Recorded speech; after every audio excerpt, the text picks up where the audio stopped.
Assalamualaikum warahmatullahi wabarakatuh. Innal hamdalillah nahmaduhu wa nasta'inuhu wa nastaghfiruh wa na'udzu billahi min syururi anfusina wa min sayyiati a'malina. May yahdihillahu fala mudhillalah wa may yudhlilhu fala hadiyalah. Asyhadu an la ilaha illallah wa asyhadu anna Muhammadan abduhu wa rasuluh la nabiyya ba'da. Puji syukur kita kepada Allah Subhanahu wa Ta'ala atas segala limpahan rahmat, nikmat, karunia-Nya kepada kita semua, sehingga pada kesempatan kali ini kita masih bisa merasakan dan menikmati apa yang Allah berikan kepada kita. Dan rasa syukur kita kepada Allah selalu menambah ilmu pengetahuan kita. Lebih pada saat sekarang dalam kita belajar berkuliah di mata kuliah pendidikan agama. Salat berkahkan salam kepada arwah junjungan kita baginda Rasulullah SAW. Allahumma sholli ala Muhammad wa ala ali Muhammad. Rasulullah sebagai suri tauladan kita, sebagai panutan di dalam kehidupan kita. Maka hendaklah senantiasa kita meniru dan mencontoh apa yang ada pada diri Rasulullah SAW. Nah, pada kesempatan kali ini pada mata kuliah pendidikan agama, kita akan mencoba mendalami dan mencari tahu bagaimana pembinaan keluarga dalam agama Islam sehingga terwujudlah keluarga yang sakinah, mawaddah, warahmah. Baik, kita akan masuk terlebih dulu kepada konsep dari perkawinan. Pertama, pengertian, hukum, prosedur, dan hikmah dari perkawinan tersebut. Kita lihat pengertian. Nikah menurut bahasa berasal dari kata nakaha yang kihu nikahan, yang berarti kawin.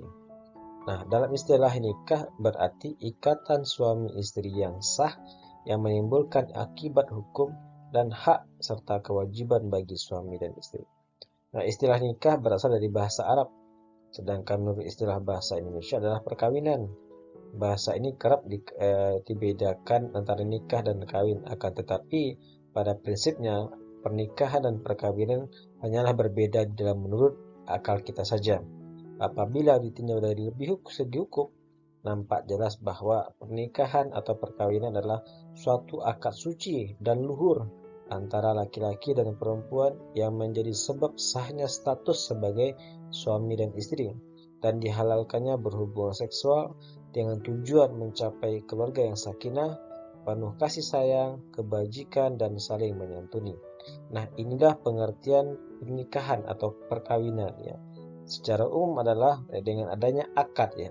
Perkawinan itu ada akad yang legalitasnya seseorang sah dikatakan sebagai seorang suami dan seorang istri, dan tujuannya adalah untuk mewujudkan keluarga sakinah, mawaddah, warahmah. Nah, ini pengertian pernikahan atau perkawinan secara umum.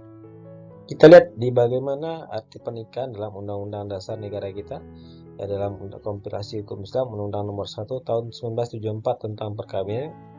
Perkawinan ialah ikatan lahir batin antara seorang pria dengan seorang wanita sebagai suami istri dengan tujuan membentuk keluarga rumah tangga yang bahagia dan kekal berdasarkan ketuhanan yang Maha Esa. Nah, di negara kita sudah mengakomodir ya pernikahan di dalam hukum negara kita. Kita lanjutkan. Bagaimana hukum perkawinan dan hukum kuli? Hukum kuli adalah hukum umum pernikahan. Secara umum, hukum menikah itu adalah wajib, sebab nikah merupakan satu-satunya cara yang dilegalkan dalam Islam untuk menyalurkan hak hasrat seksual dan untuk keturunan ya. Nah, ini hadis disampaikan dari an Ma'qil bin Yasarin qala ja'a rajulun ila Nabiy sallallahu alaihi wasallam faqala inni asabtu imra'ata dzata hasabin wa jamalin wa innaha la talidu afatazawwajuha qala la thumma atahu thaniyatan fanahahu thumma atahu salisatan faqala tazawwajul wadudal waluda fa inni mukaththirun bikumul amal. Nah, artinya adalah dari Ma'qil bin Yasar, ia berkata, ada seseorang yang menghadap Nabi Shallallahu Alaihi Wasallam. Ia berkata, aku menyukai wanita yang terhormat dan cantik, namun sayangnya wanita itu mandul, tidak memiliki keturunan. apakah boleh aku menikah dengannya?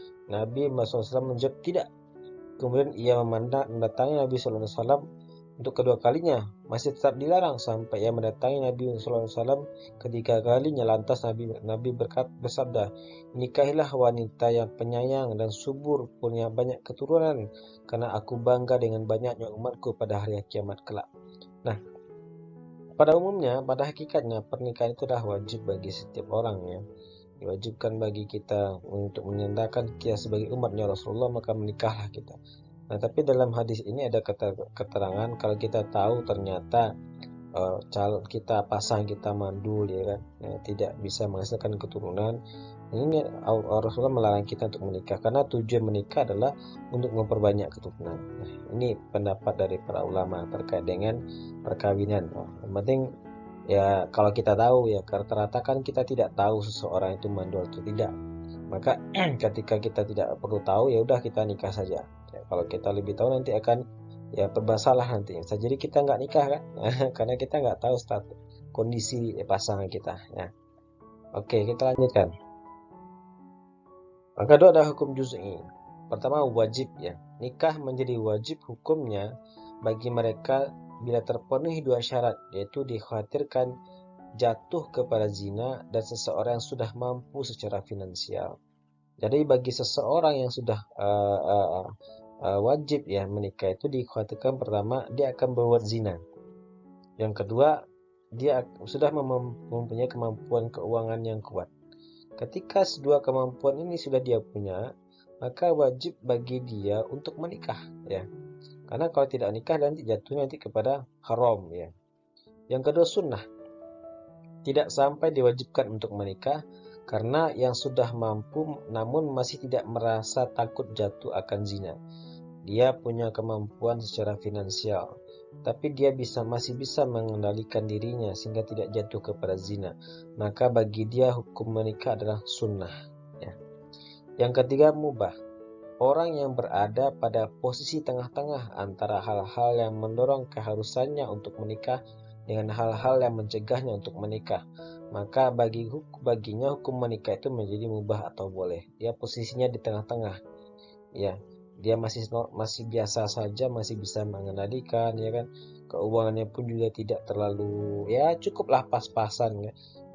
Pas untuk kehidupannya dia mungkin ada lebih sedikit tapi ya belum terlalu gitu karena maka mubah bagi dia untuk nikah, boleh-boleh saja. Ya. Yang keempat adalah makruh. Ya. Orang yang tidak mempunyai penghasilan sama sekali, tidak sempurna kemampuan untuk berhubungan seksual, dan kedua ini hukumnya makruh bila menikah. Ya. Pertama dia ya penghasilannya nggak ada kerjaan ya kan, kemampuan seksual pun juga sangat melemah. Nah ini makruh jadinya kalau nikah. Maka wajib bagi kita seseorang laki-laki atau perempuan, yang pertama laki-laki sebagai pencari nafkah punya kemampuan secara finansial ya. Jangan kita nanti nikah tapi kita nggak ada pekerjaan ya, namanya makruh kita menganiaya nanti yang orang yang kita nikahi. Begitu juga dengan kemampuan seksual ya. Kalau kita lemah syahwat ya atau segala macamnya ya, ini makruh jadinya nikah, karena nikah itu tujuannya adalah untuk litaskunu ya, menjadikan tenang, menjadikan kasih sayang, rahmat, dan untuk menyalurkan hasrat seksual. Kalau itu tidak ada ya ngapain nikah kan gitu. Jadi kan makruh jadinya. Yang kelima adalah haram. Nah ini kebalikan dari yang wajib tadi. Secara normal ada dua hal utama yang membuat seseorang menjadi haram untuk menikah, yaitu tidak mampu memberi nafkah dan tidak mampu melakukan hubungan seksual. Nah jadi dia nggak punya keuangan, nggak bisa cari nafkah ya kan, nggak bisa juga melakukan hubungan seksual, maka haram bagi dia nikah karena dia tidak akan menganiaya nanti, dia akan menjadikan seorang yang zalim nanti kepada pasangannya, karena kemampuannya ini penting sekali ya kan. Dia seorang suami nikah untuk cari nafkah kan, untuk nafkahnya ada dua, adalah secara lahir ada secara batin, dan ketika kedua ini fundamentalnya tidak terpenuhi maka haram bagi dia untuk menikah. Kita lanjutkan. Bagaimana prosedur perkawinan di Indonesia? Pertama pendaftarannya. Pendaftaran kehendak perkawinan dilakukan di KUA ya, kantor keurusan agama di kecamatan tempat kita tinggal ya. Maka lapor kita kalau kita mau nikah ke sana. Ya. Yang kedua, pendaftaran hendak dilakukan paling lama 10 hari kerja sebelum dilaksanakan perkawinan. Jadi sebelum kita menikah 10 hari kerja itu sudah kita urus ya. Paling tidak setelah pada pas menjelang hari kita menikah, kita ingin melakukan tanggalnya, maka sebelum kita udah harus tentukan, harus kita urus semua persyaratannya. Yang ketiga, dalam hal pendaftaran hendaknya dilakukan kurang dari 10 hari kerja ya. Calon pengantin harus mendapatkan surat dispensasi dari camat tempat akad dilaksanakan. Jadi pertama itu adalah pendaftaran ya. Ini paling pokok. Kalau kita mau nikah kita harus daftar dulu ya. Agar apa? Agar tercatat di negara kita, agar diakui secara sah sebagai pasangan suami istri nantinya.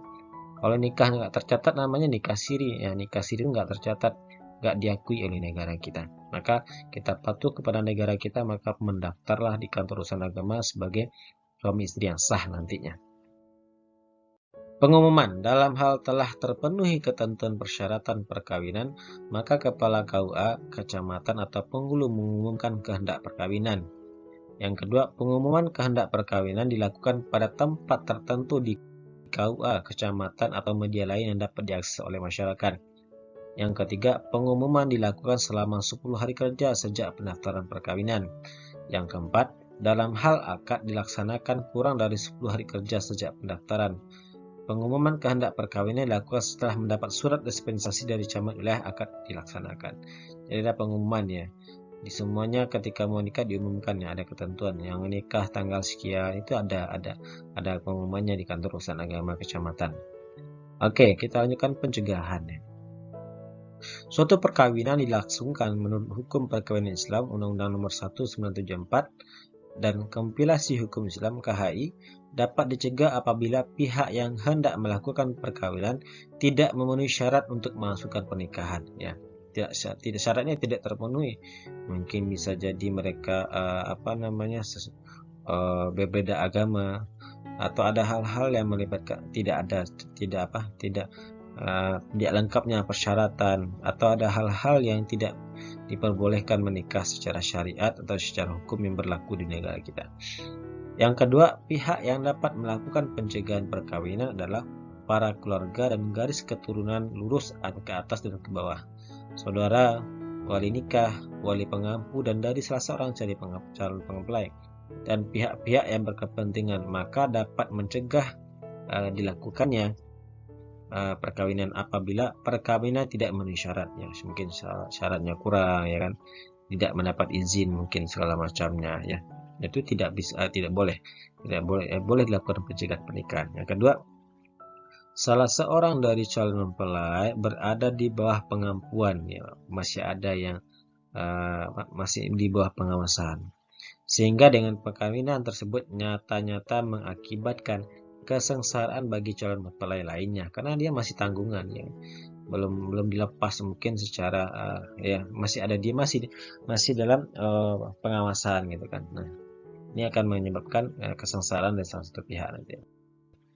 Calon mempelai masih terkait dengan suatu hubungan perkawinan lain ya kan, dia masih ada nikah dengan yang lain gitu, tapi udah mau nikah lagi. Nah, ini yang orang-orang yang mencoba mencari yang lain kan, nah, mau poligami tapi tidak dapat izin kan gitu. Dia masih sah nikah dengan orang lain tapi mau nikah lagi. Nah, ini orang-orang yang yang nikah kawin ini. Nah, ini boleh dicegah kalau kedapatan seperti itu. Ya, kelangsungan. Nah, apabila tidak ada pihak yang melakukan pencegahan perkawinan, maka perkawinan dilakukan sesuai dengan hukum agama dan kepercayaan masing-masing di hadapan pegawai pencatat pernikahan serta dihadiri oleh orang dua saksi sebagai saksi nanti. Nah, jadi kalau udah ada lagi yang mencegah, maka perkawinan dilangsungkan ya sesuai dengan hukum agama dan kepercayaan masing-masing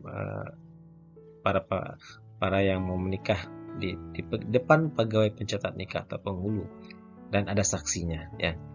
Yang kedua, setelah perkawinan dilakukan, kedua mempelai, para saksi dan pegawai pencatat membubuhkan tanda tangannya pada akta perkawinan khusus untuk perkawinan yang dilangsungkan menurut agama Islam. Akta perkawinan juga ditandatangani oleh wali nikah atau yang mewakilinya. Jadi ada pencatatannya bagi orang yang sudah menikah, ada tanda tangan dari para penghulu. Yang ketiga, nanti juga ada saksi biasanya, juga ada saksi ditandatangani juga biasanya. Yang ketiga, penandatanganan akta perkawinan tersebut menjadi dasar bahwa perkawinan telah tercatat secara resmi di negara kita. Ya. Yang keempat, akta perkawinan dibuat dalam 2 rangkap. Yang pertama disimpan oleh pegawai pencatat pernikahan, sedangkan yang lainnya disimpan di panitera pengadilan dalam wilayah kantor pencatatan perkawinan itu berada. Sedangkan kepada suami dan istri masing-masing diberikan kutipan dari akta pernikahan, ya, kutipan dari akta pernikahan. Nah, hikmah perkawinan untuk meraih keridhaan Allah Subhanahu wa taala, ya. Orang-orang yang menikah itu sebagian agama, separuh dari agama itu adalah pernikahan. Maka Allah pantas kita mengharapkan keridhaan Allah Subhanahu wa taala. Yang kedua adalah bentuk ketaatan kepada Rasulullah SAW. Karena pernikahan itu adalah sunnahnya Rasulullah, maka bentuk ketaatan kita mengikuti sunnah Rasulullah SAW. Yang ketiga, untuk mendapatkan keturunan yang soleh, ya, soleh dan soleha. Ini tujuan pernikahan, hikmah perkawinan, ya. Yang keempat adalah untuk melindungi diri dari hal-hal yang tercela yang mengakibatkan terjadinya perzinaan dan segala macamnya.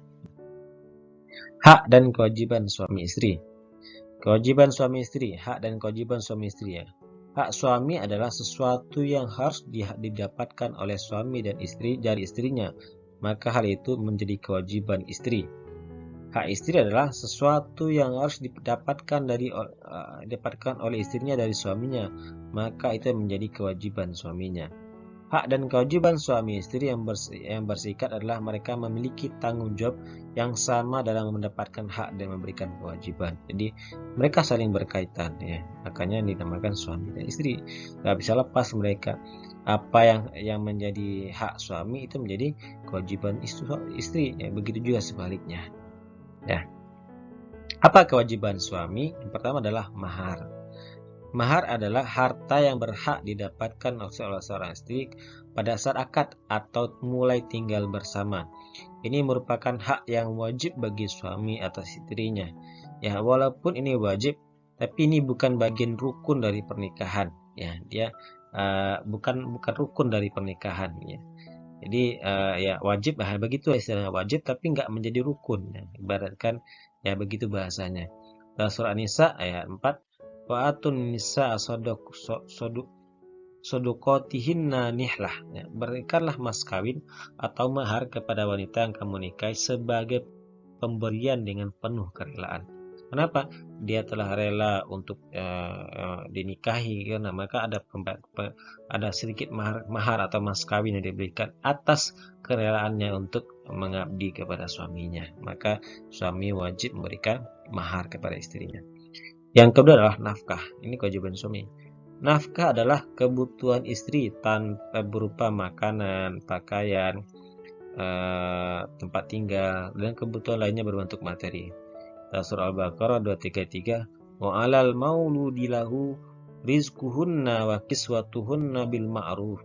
Dan kewajiban ayah memberi makan dan pakaian kepada para ibu dengan cara yang ma'ruf, ya.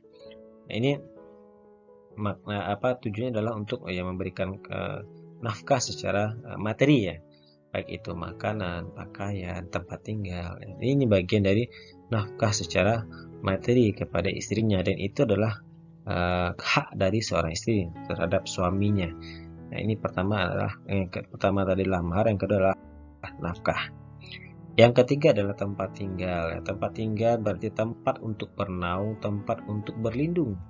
Surat Thalaq ayat 6, askinuhunna min haitsu sakantum min wujudikum.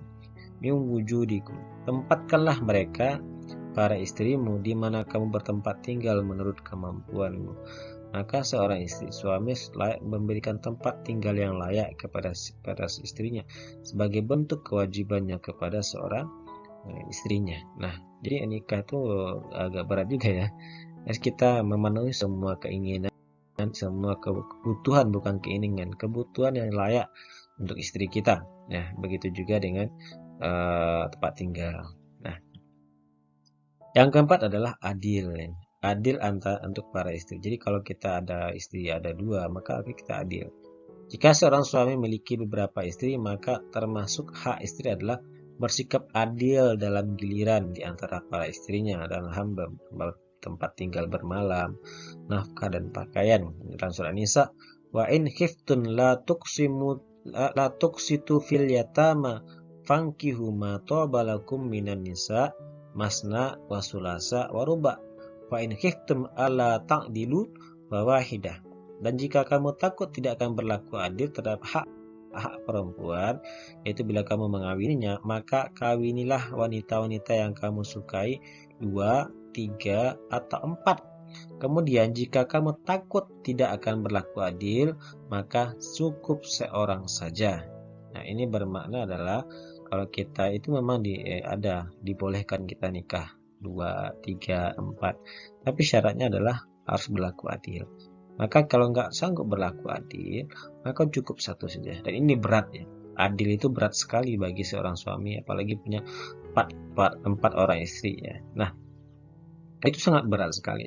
Karena ketika kita tidak berlaku adil saja dari segi ya memberikan nafkah, pakaian, tempat tinggal kepada istri kita nantinya, maka kita termasuk orang-orang yang zalim ya, berbuat aniaya, dosa besar itu bagi orang-orang yang melantarkan istrinya, tidak memberikan haknya secara memberikan nafkahnya secara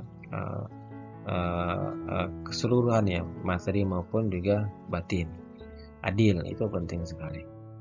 Yang kelima adalah pendidikan dan perlindungan. Surat Tahrim ayat 6. Ya ayyuhalladzina amanu qu anfusakum wa ahlikum naro wa quduhan nas wal hijarah 'alaiha malaikatun ghilazun syadidun la ya'sunallaha ma amarahum wa yaf'aluna ma yu'marun, kata Allah. Hai orang-orang yang beriman, peliharalah dirimu dan keluargamu dari api neraka yang bahan bakarnya adalah manusia dan batu. Penjaganya malaikat-malaikat yang kasar, orang-orang yang keras, yang tidak mendurhakai Allah terhadap apa yang diperintahkannya kepada mereka dan selalu mengerjakan apa yang diperintahkannya. Jadi melindungi istri kita, keluarga kita adalah kewajiban seorang suami, menjaganya dari berbagai macam gangguan ya, dan juga melindunginya dari ancaman api neraka. Maka tugas suami itu berat ya, dia harus bisa mengendalikan istrinya, dia bisa menyelamatkan istrinya dari berbagai dosa yang dilakukan oleh istrinya. Maka setiap dosa yang dilakukan istrinya dan suaminya membiarkannya, maka segala macam dosa yang dilakukan oleh istrinya tadi maka akan ditangguhkan menjadi tanggung jawab seorang suami. Sungguh besar sekali ya kewajiban seorang suami ini. Nah, sekarang kewajiban istri. Pertama itu adalah taat ya. Seorang istri wajib mentaati suaminya selama suaminya tersebut tidak memerintahkan kepada sesuatu yang bertentangan dengan syariat, dengan agama kita. Jika bertentangan, maka istri boleh tidak taat kepada suaminya. Ar-rijalu qawwamuna 'alan nisa bima fadallu ba'duhum 'ala ba'd fa bima anfaqum min amwalihim. Kaum laki-laki itu adalah pemimpin bagi wanita. Oleh karena itu Allah telah melebihkan sebagian mereka atas sebagian yang lain, dan karena mereka telah menafkahkan sebagian harta dari harta mereka, maka kewajiban seorang istri itu adalah taat patuh kepada suaminya selama apa yang diperintahkan oleh suaminya itu adalah suatu kebajikan yang tidak melarang, yang tidak melawan kepada Allah Subhanahu wa taala dan Rasulnya. Maka wajib kita kewajiban istri adalah taat aja ya, patuh dengan apa yang dikatakan oleh suami kita. Jangan kita melawan. Kalau selama apa yang diperintahkan oleh suami tadi itu adalah berbau kebajikan ya, tidak berbuat maksiat kepada Allah, maka kita wajib untuk mematuhinya. Yang kedua adalah berdiam rumah ya. Wa qarna fihi buyutikunna wala tabarrujal jahiliyah al-ula. Dan hendaklah kamu tetap di rumahmu dan janganlah kamu berhias dan bertingkah laku seperti orang-orang jahiliyah yang dahulunya. Maka seorang istri itu ya kebanyakan mobilitasnya di rumah ya. Dia kebanyakan berdiam diri di rumah, menjaga harta suaminya dan juga mengurus anak-anaknya di rumah. Sedangkan seorang suami mencari harta, mencari nafkah ya untuk suaminya, untuk istrinya di rumah. Maka ya ini lebih afdol bagi seorang istri itu untuk berdiam diri di rumah. Tapi kalau kondisinya tertentu ya seorang suami butuh bantuan untuk mencari keuangan, maka dalam hal ini boleh saja seorang istri membantu perekonomian keluarga ya untuk mencari tambahan uang ya dan segala macamnya. Nah, itu bentuk bantuan asalnya apa? Asalkan suaminya ridho dan ikhlas ya kalau istrinya juga membantu perekonomian keluarga. Yang ketiga, melayani suami. Ini wajib ya. Jika seorang suami telah melaksanakan kewajiban dengan baik, maka seorang istri wajib menyerahkan dirinya sepenuhnya kepada suaminya. Jika seorang istri menolak digauli oleh suaminya, maka dia telah melakukan pelanggaran dan dosa besar, kecuali jika dia memang berhalangan secara syar'i seperti haid, puasa, sakit, dan segala macamnya ya. Nah, ini kewajiban seorang istri. Maka ya kita harus juga tahu bagaimana kewajiban kita sebagai seorang istri yang harus bisa melayani, mematuhi suami kita, ya, apalagi dalam masalah hubungan seksual ya. Apa ya kita ngomong begini karena ini satu hal yang kita alami nantinya bagi seorang istri dan juga seorang suami nantinya. Maka itu seorang suami juga harus tahu kondisi ya ketika istrinya lagi dalam keadaan haid, dia juga boleh memaksakan istrinya untuk minta digauli. Begitu juga lagi puasa atau lagi capek atau lagi sakit ya atau lagi mendak mood, itu juga harus ditahui oleh seorang suami. Jangan minta enaknya saja ya kan. Nah, itu sih pahami ya. Yang keempat adalah menjaga rumah suaminya ya, harus menjaga harta rumah suaminya, harus melindungi ya pokoknya di rumah sajalah ya, menjaga rumah suaminya ya, menyapu, yang bersih-bersihkan segala macamnya. Kalau memang kebanyakan mobilitasnya di rumah, kalau memang tidak membantu suami mencari keuangan keluarga di rumah, maka ya bagi tugas ya. Kalau suaminya bekerja di luar, maka istrinya ya harus bantu-bantu di rumah ya. Begitu juga sebaliknya, kalau seandainya sama-sama kerja ya sama-sama bagiannya juga. Ya suami juga harus bantu pekerjaan rumah istrinya. Jangan mentang-mentang ya suami enak-enak tapi istrinya udah capek-capek di rumah. Ya, lihat-lihatlah kondisinya. Karena pekerjaan rumah itu sebenarnya lebih berat ya kalau dibandingkan dengan pekerjaan dia di luar, kerja di kantoran. Karena bagaimana mengurus rumah, mengurus anak segala macam itu rempong sekali kalau kita tahu ya mengalami nantinya. Maka suami harus menghormati istrinya, bagaimana pekerjaannya di rumah ya, ditolong ya. Dengan perhatian begitu saja suami akan senang bahagia dibuka dibandingkan dengan menghiraukannya. Hak dan kewajiban berserikatnya. Pertama, saling bergaul dengan baik, saling ya menjaga keberbedaan. Wajib bagi suami bersikap baik kepada istrinya, bersikap lemah lembut terhadap serta memberikan pemberian yang dapat melunakkan hatinya. Ini adalah pertama, saling bergaul dengan baik secara ma'ruf, saling menyenangkan satu sama lain. Yang kedua, pengampuan terhadap anak. Suami istri berserikat dalam bertanggung jawab mereka terhadap anak dalam memenuhi kebutuhan jasmaniahnya, bisa ya saling membesarkan anak bersama-sama. Jangan ya mentang-mentang anak di rumah udah ini kerjaannya emak saja dan istri saja, enggak begitu. Sama-sama membantu ya mengajarkan anaknya secara bersama-sama, pendidikannya juga segala macamnya. Itu tugas berdua, bukan tugas sendiri ya, bukan tugas istri saja. Yang sekarang lihat bagaimana putusnya perkawinan. Yang pertama itu adalah talak. Talak itu adalah cerai yang dijatuhkan seorang suami kepada istrinya. Talak terbagi dua, yaitu pertama talak raj'i. Talak raj'i ini adalah talak yang masih mungkin untuk rujuk. Ya, biasanya talak 1, talak 2 itu masih bisa rujuk, tapi kalau talak 3 itu nggak bisa lagi dirujuk. Talak bain atau talak yang disebut juga talak 3 yang sama, yang mana seorang suami yang telah menceraikan istrinya 3 kali. Jadi kalau 1, 2 itu masih bisa rujuk, tapi kalau udah 3 itu nggak bisa lagi dirujuk. Jadi contoh nih, jadi talak itu maksimal 3. Kalau sekali talak udah ya kan, dia rujuk lagi ya kan? Udah kembali lagi. Kemudian talak lagi kedua kali ya kan, nah rujuk lagi masih bisa. Tapi kalau keluar lagi talak ya, kalau dengan kondisi tertentu lagi pada suatu ketika talak lagi, maka udah nggak bisa lagi nikah ya. Seorang istri tadi kalau mau nikah lagi dengan mantan suaminya, dia harus nikah dulu dengan orang yang lain-lain, maka ketika udah cerai ini baru boleh nikah lagi. Nah, begitu ya, talak cuma sampai 3, kalau lebih 3 udah nggak bisa nikah lagi. Dalam peraturan yang berlaku di Indonesia, talak yang sah adalah talak yang dilakukan oleh suami dari pengadilan dan dihadiri oleh saksi. Hal ini bertujuan untuk melindungi hak-hak kaum perempuan.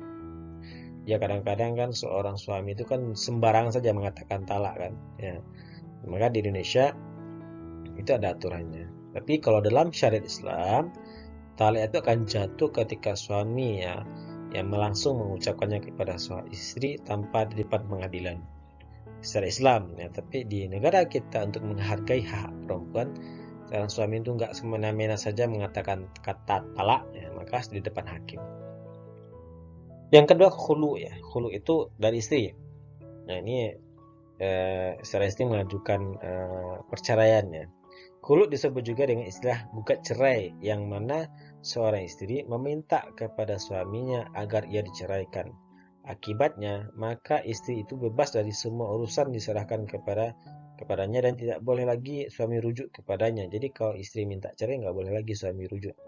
Karena pihak istri telah memberikan hartanya untuk membebaskan dirinya dari perkawinan. Dalam KHI pasal 161 kompilasi menjelaskan bahwa perceraian dengan jalan khulu mengurangi jumlah talak dan tak dapat dirujuk lagi. Jadi ini permintaan total ya. Jadi istri itu nggak bisa dia mengenal dia nggak bisa menalak suami. Maka salah satu cara dia untuk melepaskan perkawinan dengan khulu ini. Tapi total nggak bisa lagi balik ya. Nggak bisa lagi balik karena kalau ketika sudah tak hulu udah nggak ada cerita lagi, udah selesai itu. Seorang suami nggak bisa rujuk ya, nggak ada kan istri yang rujuk tapi suami yang rujuk. Kalau udah sampai istri yang mengatakan talak hulu berarti udah parah itu biasanya ya. Nah bagaimana putusnya pernikahan dalam pengadilan? Kalau di tadi kan yang pertama putus pernikahan dari suami, sekarang tadi istri sebelumnya, dan sekarang dari pengadilan ya. Pengadilan dapat melakukan ya memutuskan perkawinan jika seandainya pada perkawinan tersebut ada hal-hal yang dapat membatalkannya. Yang pertama adalah salah satu pasang murtad. Kalau murtad salah satunya maka perceraian terjadi ya, batal pernikahan. Ya.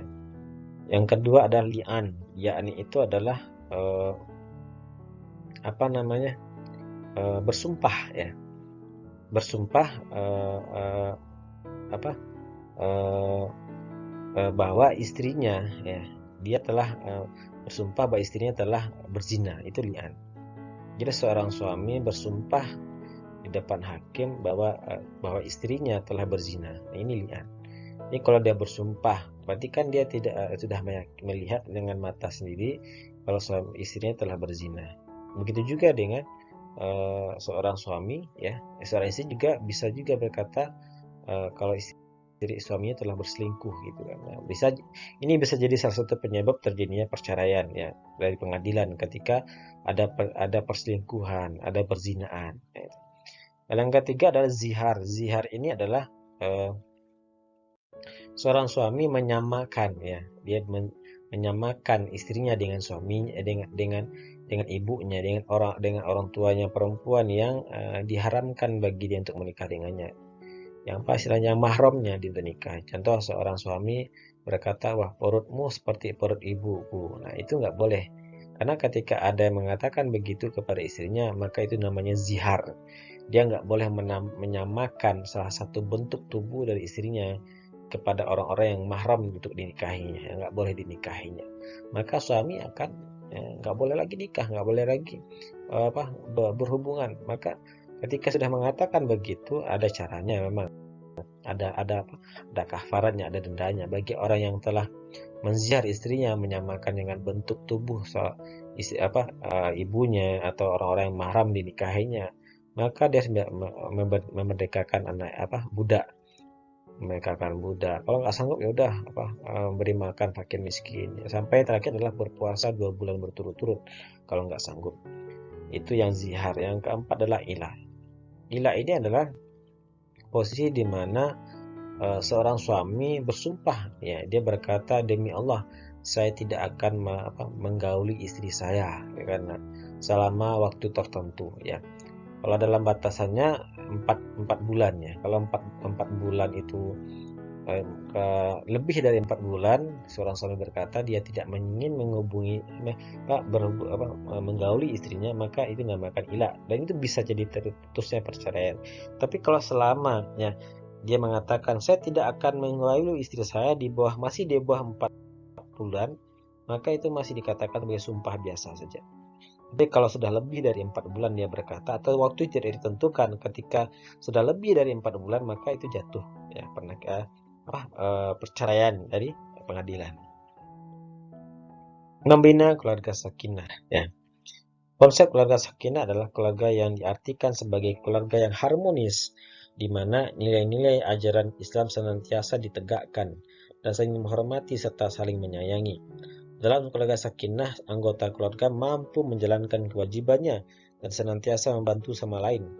Keluarga sakinah juga menjadi saling juga mengerti satu sama lain, sehingga jika terjadi konflik dalam keluarga, maka konflik tersebut bisa diselesaikan dengan baik. Allah berfirman dalam surah An-Nur ayat 32, wa ankihul ayyama minkum wassolihina min ibadikum wa imaikum wa iyakunu fuqara yu'nihimullah min fadlihi wallahu wasi'un alim.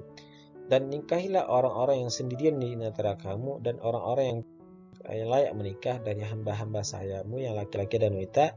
Jika mereka miskin, maka Allah akan memampukan mereka dengan karunia-Nya, dan Allah Maha Luas pemberinya lagi Maha mengetahui. Jadi konsep pernikahan itu adalah untuk ya membina keluarga yang harmonis, sakinah, mawaddah, warahmah. Ya, saling menghormati, saling menyayangi. Nah, ini konsep keluarga sakinah, mawaddah, warahmah. Landasan keluarga sakinah adalah surat An-Nisa ayat 1 ya. Ya ayyuhalladzina amanu taqu rabbakumul ladzi khalaqakum min nafsin wahidah wa khalaqna minha zawjaha wa batha minhuma rijalan katsiran wa nisaa wa taqullaha alladzi tasaaluna bihi wal arham innallaha kana alimun raqiba. Hai sekalian manusia, bertakwalah kepada Tuhanmu yang telah menciptakan kamu dari seorang diri.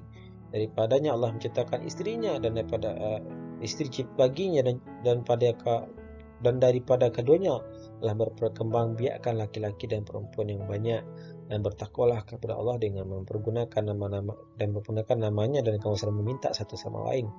Dan peliharalah hubungan silaturahim, sungguhnya Allah menjaga dan mengawasi kamu.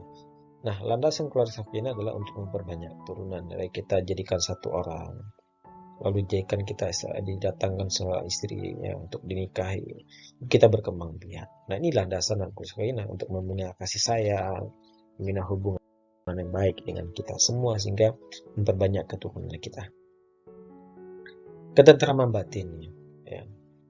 Dan surah An-Rum ayat 21, min ayati an khalaqakum min anfusikum azwajan litaskunu. Nah, litaskunu, ketenangan batin ini. Ilaiha wa ja'ala bainakum mawaddata wa rahmah. Inna fi dzalika la ayatin liqaumin yatafakkarun, kata Allah. Dan di antara tanda-tanda kekuasaannya, Ia menciptakan untukmu istri-istri dari jenismu sendiri, supaya kamu cenderung dan merasa tentram kepadanya. Ya, azwajan litaskunu kan sikin, sukun ya, tenang, diam. Sikin diam ya. Sukun itu ya tenang, diam, tentram lah. Jadi kalau kita punya istri itu ya, atau punya pasangan itu cenderung kita tenang ya, bisa lebih tentram. Kenapa? Ada orang yang kita sayangi, tempat kita berkeluh kesah, tempat kita berbagi dan segala macam. Nah, itu adalah pasangan kita. Kita bisa lebih diam, lebih tenang kita kalau dekat pasangan kita. Dan itulah tujuan dari kita bernikah ya, untuk menanamkan ketentraman batin dalam kehidupan kita. Cara membentuk surga sakinah yang pertama adalah pilihlah pasangan yang baik. Nah, surah An-Nur ayat 26, al-khabithatul lil khabithina wa khabithuna lil khabithat. Nah, sampai akhir. Wanita-wanita yang keji adalah untuk laki-laki yang keji. Laki-laki yang keji adalah buat wanita yang keji pula. Wanita yang baik adalah untuk laki yang baik juga, dan begitu sebaliknya. Maka bersiaplah kita dengan kebaikan kita. Pantaskanlah diri kita menjadi orang-orang baik, sehingga nanti pasangan kita pun juga orang-orang baik. Maka ya ini perbandingan terbalik ya, perbandingan sesama ya. Kalau kita memang ya biasa, kita memang orang-orang yang keji, maka ya pasang kita orang keji, karena kita berbaur dengan mereka. Tapi kalau kita pasang orang baik, kita orang baik ya, kita orang-orang yang pantas mendapatkan kebaikan. yang selalu menjaga diri dari dosa dan kesalahan. Maka kita juga mendapatkan orang-orang begitu. Tapi ya jangan berharap kita ya dari dari orang-orang yang banyak dosa, tapi lantas kita mendapatkan orang-orang yang soleh, orang-orang atau memang niat punya sendiri-sendiri untuk mengajak kita kepada kebaikan. Tapi pada umumnya begitu. Yang kedua, perdalamlah ilmu agama. Ya. Jadi wanita itu dinikahi 4 hal ya. Yang pertama itu adalah nasabnya. Ya. Pertama hartanya 5 liha. Ya, lihanya apa? Hartanya bagaimana? Wali hasabiha, dan lihat bagaimana nasabnya. Wali jamaliha, dan kecantikannya dan agamanya. Wali diniha, dan pilihlah yang mereka yang memiliki dinnya, memiliki agamanya, maka kamu akan beruntung. Maka ya boleh saja kita berpedoman kepada yang 4 ini ya kan, tapi yang paling penting itu adalah agamanya. Dan akan sangat beruntung sekali kita kalau seandainya hartanya banyak, kaya raya dia, nasabnya, keturunannya orang terpandang, orang yang cantik juga, orang yang bagus, ganteng segala macamnya, dan juga agamanya bagus, maka itu akan sangat beruntung kita kalau mendapatkan yang begitu. Maka ya orang-orang begitu nggak banyak. Nah, itu harus kita pintar-pintar juga milih ya. Yang ketiga adalah perdalaman ilmu dalam berkeluarga. Kita bisa tahu ya, Sufyan Tasawri mengatakan, barang siapa yang menginginkan dunia maka hendaklah dengan ilmu, barang siapa ingin menginginkan akhirat maka hendak juga dengan ilmu, maka yang ingin menginginkan keduanya maka juga hendak dengan ilmu. Begitu juga dengan berkeluarga. Perdalami ilmu kita dalam berkeluarga ya, karena berkeluarga itu adalah ibadah yang panjang ya. Ibadah yang panjang yang akan mengisi kehidupan kita. Maka kita punya ilmu di dalamnya, punya bekal dulu, nggak asal-asal nikah saja. Dan ini sangat penting sekali ya. Kalau misalnya dalam sebelum menikah itu kita harus bisa ikut parenting dulu, ikut pernikahan. Kalau sekolah sebelum pernikahan dulu, harus kita paham dulu pernikahan itu apa. Ya, jangan enaknya nikah saja gitu kan, tapi nggak tahu konsekuensinya, bagaimana menjalaninya, ya kan. Berlomba-lomba pengen cepat nikah, tapi nggak tahu nanti bagaimana. Bayangkan banyak orang yang mau menikah pada saat sekarang, tapi banyak juga orang-orang yang mau keluar dari pernikahan ketika telah masuki pernikahan tersebut. Jadi pernikahan itu ibaratkan tembok tinggi yang dimana orang akan takjub melihat di bawah ya. Wah, ada tembok tinggi bagus, dan orang juga pengen ke sana. Ya, pengen gedung yang tinggi itu kan. Ternyata sudah sampai di sana, orang-orang di atas itu ternyata juga pengen turun ke bawah karena pengen keluar dari pernikahan tadi. Sama halnya dengan itu. Maka harus persiapkan diri dengan matang apa itu pernikahan, agar kita siap dan juga bisa menjalankan pernikahan yang sebaik mungkin. Cara membentuk keluarga sakinah yang keempat adalah saling berinteraksi dengan baik. Saling berinteraksi dengan baik berarti saling menghormati, saling menghargai, saling melindungi, saling berbagi suka dan duka. Kuncinya adalah saling pengertian antara satu dengan yang lainnya. Wa'ashiruhunna bil ma'ruf, dan bergaulah dengan mereka dengan cara yang patut. Para wanita punya hak yang seimbang dan kewajiban menurut saya yang ma'ruf ya. Dan inilah yang harus kita jalankan dalam kehidupan kita berkeluarga nantinya. Komunikasi itu penting ya, menjaga. Kita juga mengetahui, memahami pasangan kita, jalin komunikasi, jalin hubungan baik dengan suami atau istri kita. Karena dengan komunikasi baik itulah keluarga akan berjalan dengan baik. Ya, komunikasi yang baik itulah juga ya hubungan kita dengan pasangan kita akan bisa ya lebih dekat, lebih akrab, lebih mengerti dan saling memahami satu sama lain. Maka inilah yang paling penting di dalam kehidupan kita nanti berumah tangga, saling berinteraksi dengan baik, dengan melupakan ego kita, dengan menonjolkan keinginan kita pribadi saja. Karena pada hakikatnya ketika kita sudah menikah, hidup kita tuh bukan lagi sendiri, tapi kita berdua. Nah, begitu ya. Kita bakal lagi mementingkan ego kita, bagaimana selama ini kita menjalankan kehidupan kita sendiri. Tapi sekarang kalau udah nikah itu kalian itu dua dalam satu gitu kan. Satu dalam dua. Jadi begitulah kalau ada pernikahan. Oke, nah itu mungkin terkait dengan pernikahan. Mudah-mudahan kita bisa nanti membina keluarga yang sakinah, mawaddah, warahmah. Itu saja bisa saya sampaikan. Terima kasih. Wabillahi taufiq wal hidayah. Assalamualaikum warahmatullahi wabarakatuh.